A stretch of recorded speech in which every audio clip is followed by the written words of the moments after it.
काम कर लें तब तक। हम लोग फिजिक्स डिस्कस करेंगे। फिजिक्स में जो चैप्टर डिस्कस करना है, चैप्टर का नाम है एटम्स।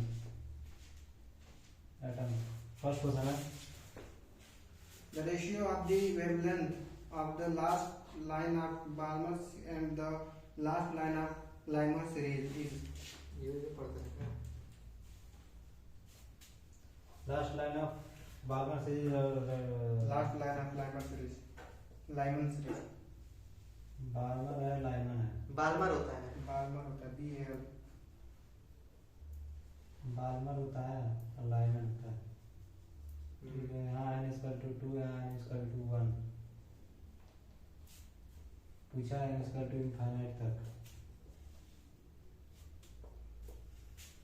एंडस 1:4 होगा। ठीक है, इसमें रेशियो पूछा है लाइमर और बार्बर का। तो ये फार्मूला होता है 1/λ इक्वल टू वेवलेंथ का रेशियो पूछा है। वेवलेंथ का रेशियो पूछा है तो 1/वेवलेंथ इक्वल टू 1/वेवलेंथ डायरेक्टली प्रोपोर्शनल होता है 1/n1 square minus 1/n2 square.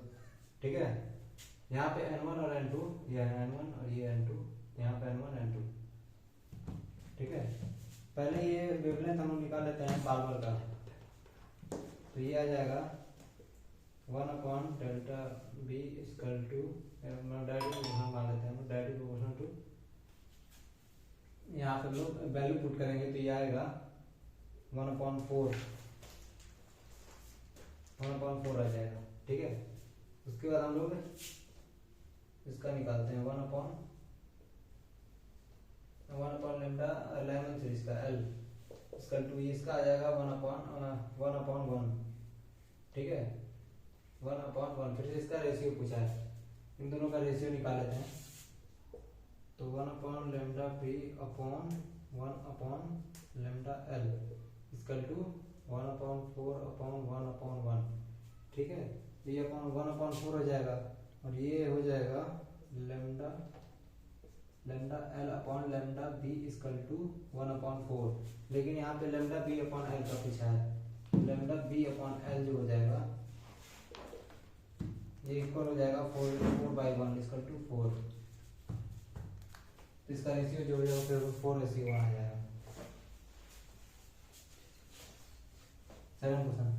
Second question, which source is associated with a line emission spectrum?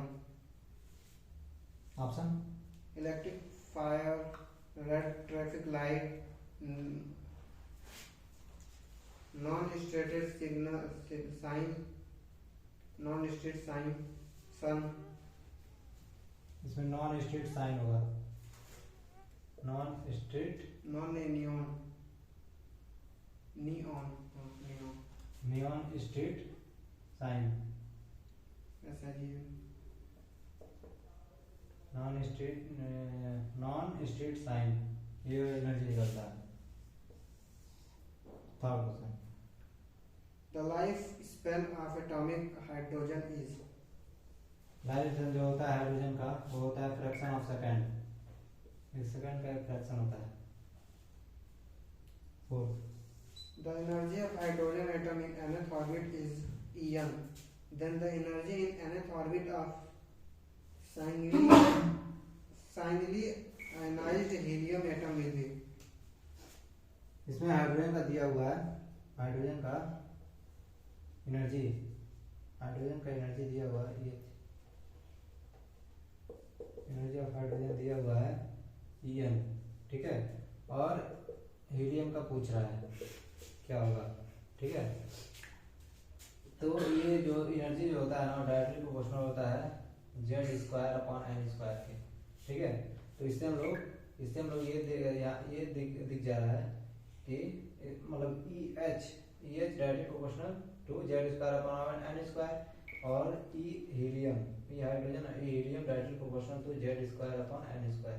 ठीक है, अब इसका हम लोग रेशियो निकाल लेते हैं।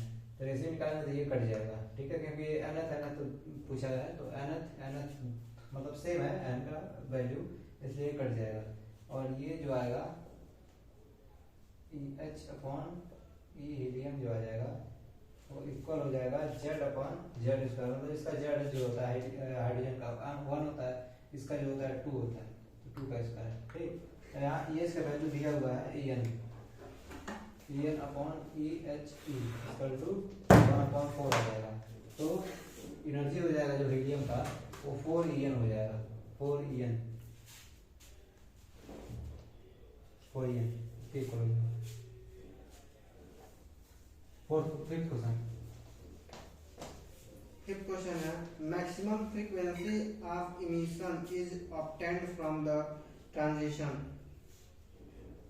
Maximum frequency of emission obtained from the transition. Fifth question, Maximum frequency of emission is obtained from the transition. Transition ये नहीं आएगा, जल्दी जल्दी आओ तो हम जाए।